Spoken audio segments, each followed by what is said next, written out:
오늘 본문은 이 시편 115편의 마지막 부분에 나오는 그러한 말씀입니다. 이 시편은 하나님과 그리고 우상을 대조하면서 참되신 하나님만을 찬양해야 한다. 그 하나님만이 찬양받으시기에 합당하신 분이다. 이러한 메시지를 전하고 있습니다. 특별히 17절에서 시편 기자는 이렇게 고백하고 있습니다. 17절입니다.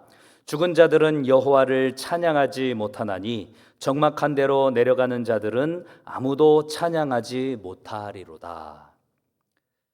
살아있는 자들만 하나님을 찬양할 수 있다라는 것이죠. 이것은 단순히 육체적인 생명을 가진 자만을 이야기하는 것은 아닙니다. 하나님을 아는 자, 그리고 하나님께로 생명을 공급받은 자들, 그리고 하나님의 백성들이 이 땅에서 마땅히 해야 할 그 사명이 바로 하나님을 찬양하는 것이다 라는 것입니다.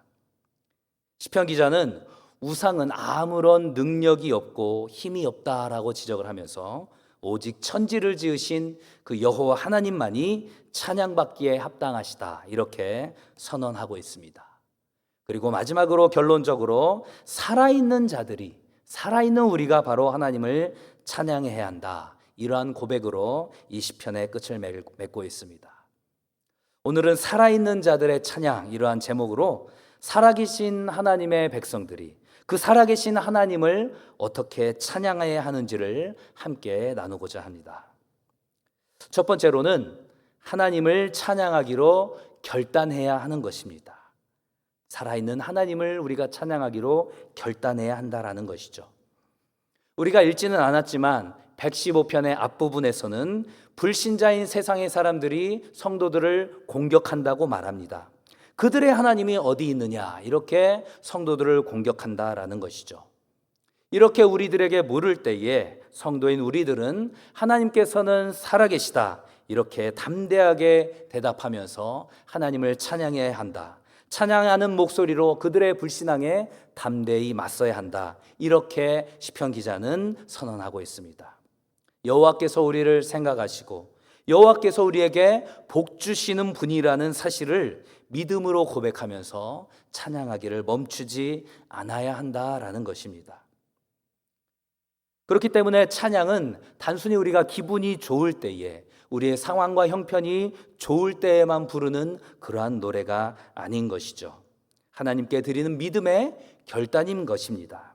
하나님께서 우리를 어떻게 대하셨습니까? 14절과 15절에서 시인은 이렇게 고백합니다.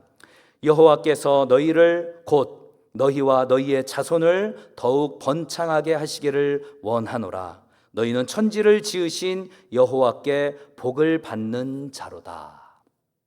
하나님께 복을 받은 자들이라는 것입니다. 그렇기 때문에 하나님께 복을 받은 우리가 하나님을 찬양하는 것은 너무나도 당연한, 지극히 당연한 일이다라는 것이죠. 하나님께서는 이사야 선지자를 통해서도 성도의 존재 목적이 하나님을 찬양하는 것에 있다라고 말씀하셨습니다. 우리가 잘 알고 있는 이사야서 43장 21절의 말씀입니다. 이 백성은 내가 나를 위하여 지었나니 나를 찬송하게 하려 함이니라. 하지만 우리의 현실은 어떻습니까? 우리의 입술이 찬양 대신에 불평을 내뱉을 때가 많이 있죠. 그렇기 때문에 찬양은 나의 의지의 선택이자 영적인 맹세인 것입니다. 나는 어떠한 상황과 형편에서도 하나님을 찬양하겠다, 이러한 고백의 결단과 하나님께 대한 맹세가 필요하다라는 것입니다. 욥을 한번 떠올려 보시기 바랍니다. 하루아침에 재산을 잃고 자녀를 잃고 또한 몸까지 병들었지만 욥은 신실하신 하나님을 믿음으로 고백하면서 이렇게 찬송했습니다. 욥기 1장 21절의 말씀입니다. 이르되 내가 모태에서 알몸으로 나왔사온즉 또한 알몸이 그리로 돌아가올지라. 주신 이도 여호와시오 거두신 이도 여호와시오니 여호와의 이름이 찬송을 받으실지니이다. 하박국 선지자는 또 어떠했습니까? 남유다의 멸망이라는 이러한 절망과 슬픔의 상황에서도 하나님을 기뻐하겠다고, 찬양하겠다고 그렇게 다짐하면서 이렇게 결단합니다. 하박국서 3장 17절로 18절의 말씀입니다. 비록 무화과 나무가 무성하지 못하며 포도나무에 열매가 없으며 감람나무에 소출이 없으며 밭에 먹을 것이 없으며 우리의 양이 없으며 외양간에 소가 없을지라도 나는 여호와로 말미암아 즐거워하며 나의 구원의 하나님으로 말미암아 기뻐하리로다. 모든 상황 가운데서 우리가 기뻐할 수 없을 그 상황 가운데서도 하나님을 찬양하고 고백하기로 우리가 결단하고 그렇게 맹세해야 한다라는 것입니다. 우리의 삶의 형편이 어떠하든지 하나님을 찬양하기로, 하나님께 찬양을 드리기로 결단하는 우리 모두가 되기를 소망합니다. 이것이 바로 살아있는 자들의, 하나님께 생명을 부여받은 살아있는 하나님의 백성들의 첫 번째 찬양의 모습인 것입니다. 어려움이 닥쳤을 때에 찬양의 고백을 우리가 의도적으로 할 수 있기를 소망합니다. 힘들수록 불평이 아니라 찬양을 입술에 두는 그러한 연습이 필요할 것입니다.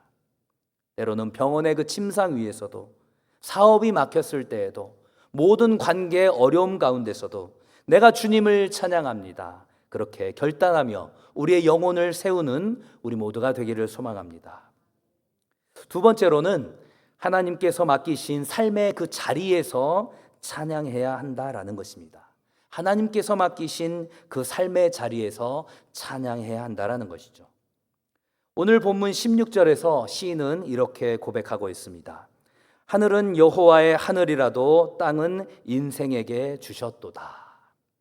하늘은 여호와의 하늘이라도 땅은 우리 인생들에게, 우리에게 주셨다라는 것입니다. 이것이 어떤 의미이겠습니까? 하나님께서는 하늘을 그 주권적으로 다스리시는 만유의 주이시오 만주의 주이시지만 사람에게 이 땅을 맡겨주셨다라는 것이죠. 그렇기 때문에 우리가 살아가는 이 땅은 하나님을 찬양하는 찬양의 무대가 되어야 한다라는 것입니다. 하나님께서 우리를 이 땅에 두신 이유는 이 땅 가운데서 하나님의 뜻이 이루어지면서 우리가 찬양하기 위한 것이다라는 것이죠. 우리의 가정에서, 직장에서, 그리고 교회 공동체에서 하나님의 뜻을 나타내며 하나님께 영광을 올려드릴 수 있어야 한다는 것입니다. 하나님께서 우리에게 주신 자리를 소홀히 여기지 말고 그곳에서 하나님을 찬양하면서 하나님께 영광 올려드리는 삶을 살아갈 수 있기를 소망합니다. 사도 바울은 고린도 교회 성도들에게 그래서 이렇게 권면했지요. 고린도전서 10장 31절의 말씀입니다. 그런즉 너희가 먹든지 마시든지 무엇을 하든지 다 하나님의 영광을 위하여 하라. 아멘이십니까?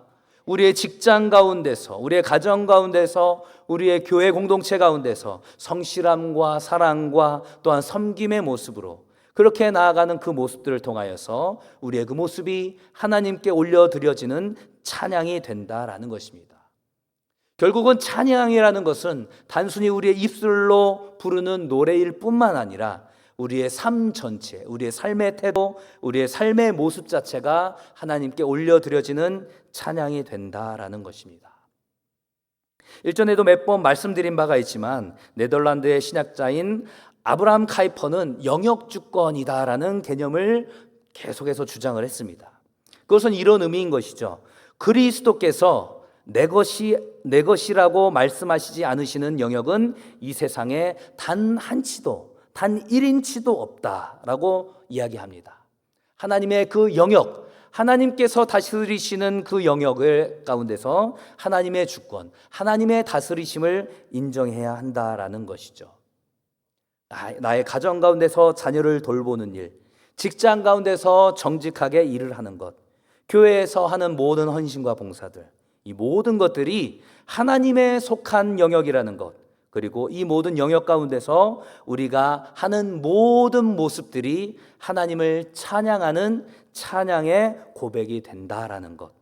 그래서 우리가 살아가는 그 삶의 현장 가운데서 그것이 찬양이며 그것이 예배라는 것들을 알게 된다라면 표면적으로는 우리가 찬양할 수 없는 상황이라도, 표면적으로는 우리가 예배할 수 없는 그런 상황과 형편이라도 그 모습 가운데서 하나님께서 우리의 찬양과 우리의 예배를 받으신다라는 것입니다. 이제 추석 명절을 앞두고 있죠. 상당히 많은 성도들 중에 이 명절 기간 동안에 예배를 드리지 못하고 어쩔 수 없이 그 집안 형편 때문에 제사에 참여해야 되는 경우가 있다라는 이야기들을 많이 듣습니다. 과연 그 가운데서 우리가 하나님을 찬양할 수 있을까요? 과연 그 가운데서 우리가 하나님을 예배할 수 있을까요? 오늘 시편의 기자의 고백은 할 수 있다라는 것입니다. 그 삶의 현장 가운데서 우리가 예배로, 우리가 찬양으로 나아갈 수 있다라는 것입니다. 바라기는 모든 상황과 형편 가운데, 심지어 이 명절 기간에 예배 드릴 수 없는 그 상황과 형편에서도 하나님을 찬양하는 그 때로는 무언의 입술, 때로는 무건의 그 입술 가운데서도 하나님께서는 그 침묵의 기도와 침묵의 찬양을 기뻐 받아주실 줄 믿습니다. 마지막 세 번째로 시편 기자는 이제부터 영원까지 여호와 하나님을 송축해야 한다, 이렇게 고백하며 권면하고 있습니다. 시편 기자는 18절에서 이렇게 고백하고 있습니다. 우리는 이제부터 영원까지 여호와를 송축하리로다. 할렐루야. 여기서 이제부터라는 표현을 하고 있습니다. 바로 인생의 중요한 순간마다 하나님을 찬양해야 한다라는 것이죠. 기쁨의 순간에 더욱더 하나님을 찬양해야 합니다. 출애굽에서 홍해를 건넌 이후에 이스라엘 백성들은 모세와 함께 하나님을 노래하며 찬양했습니다. 큰 승리와 은혜의 순간에 찬양을 올려드려야 하는 것이죠. 그렇다면 기쁨의 순간에만 하나님을 찬양할 수 있을까요? 슬픔의 순간에도 하나님을 찬양할 수 있습니다.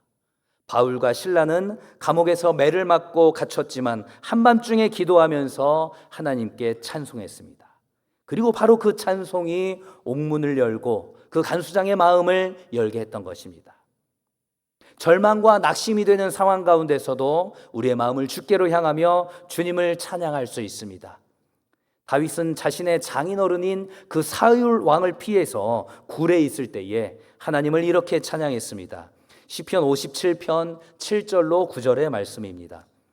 하나님이여, 내 마음이 확정되었고 내 마음이 확정되었사오니 내가 노래하고 내가 찬송하리이다. 내 영광아 깰지어다. 비파야 수금아 깰지어다. 내가 새벽을 깨우리로다.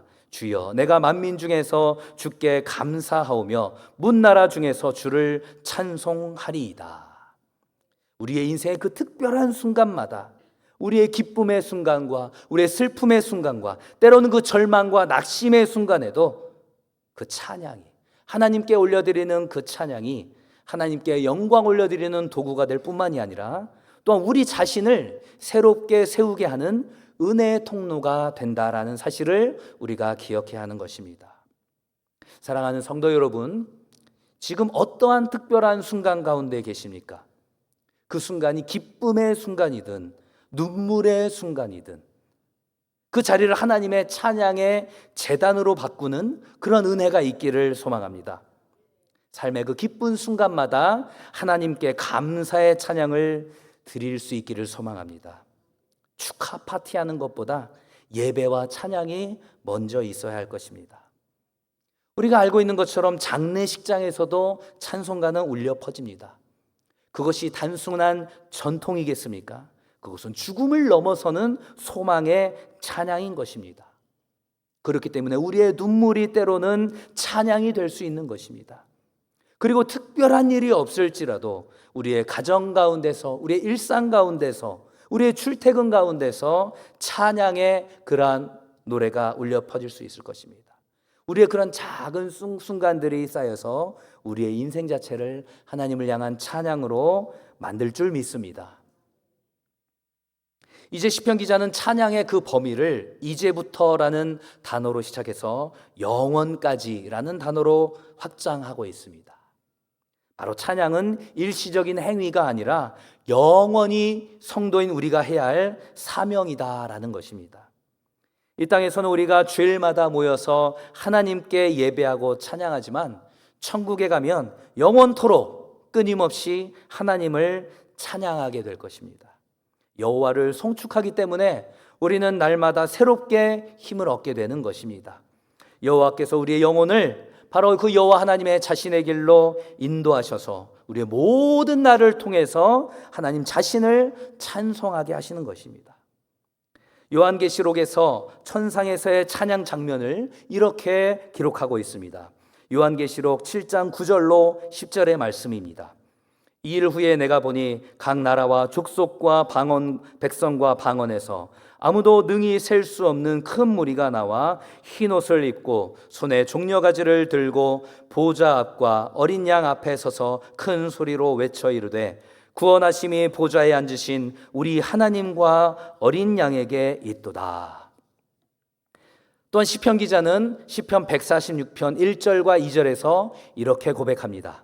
할렐루야, 내 영혼아 여호와를 찬양하라. 나의 생전에 여호와를 찬양하며 나의 평생에 내 하나님을 찬송하리로다. 아멘이십니까? 나의 생전에 나의 평생에 내 하나님을 찬송하리로다. 이제부터 영원까지 내 하나님을 내가 찬송하겠습니다. 그러한 고백이 우리 모두의 고백이 되기를 소망하는 것입니다. 결국 찬양이라는 것은 이 땅에서 끝나는 것이 아니라 영원한 삶을 준비하는 일종의 훈련과 같은 것이죠.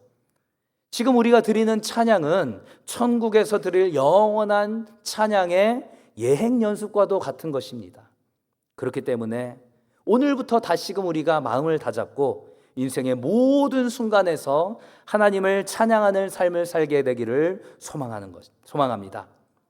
그것이 바로 살아있는 자들의, 하나님께 생명을 부여받은 우리 모든 성도들의 영광스러운 사명인 것입니다. 자녀들과 함께 그러한 찬양을 함께 찬양하는 습관을 만들어 보는 것도 좋겠습니다.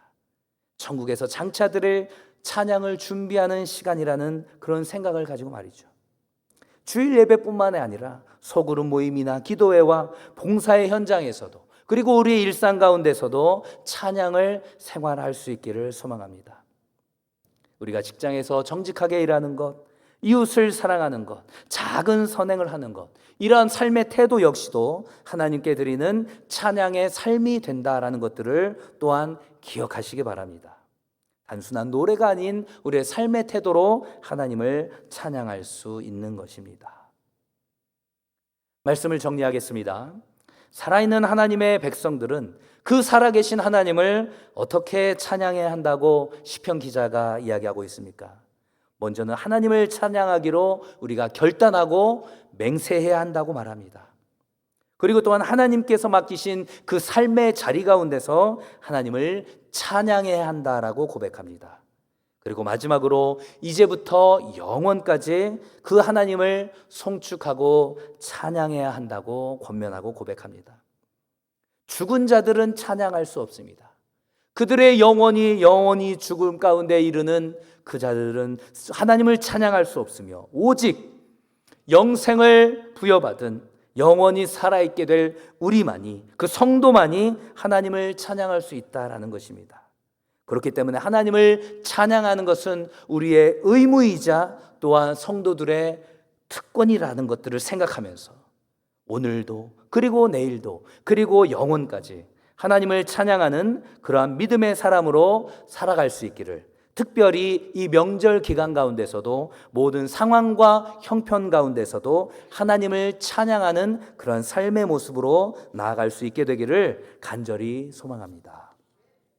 이 시간 함께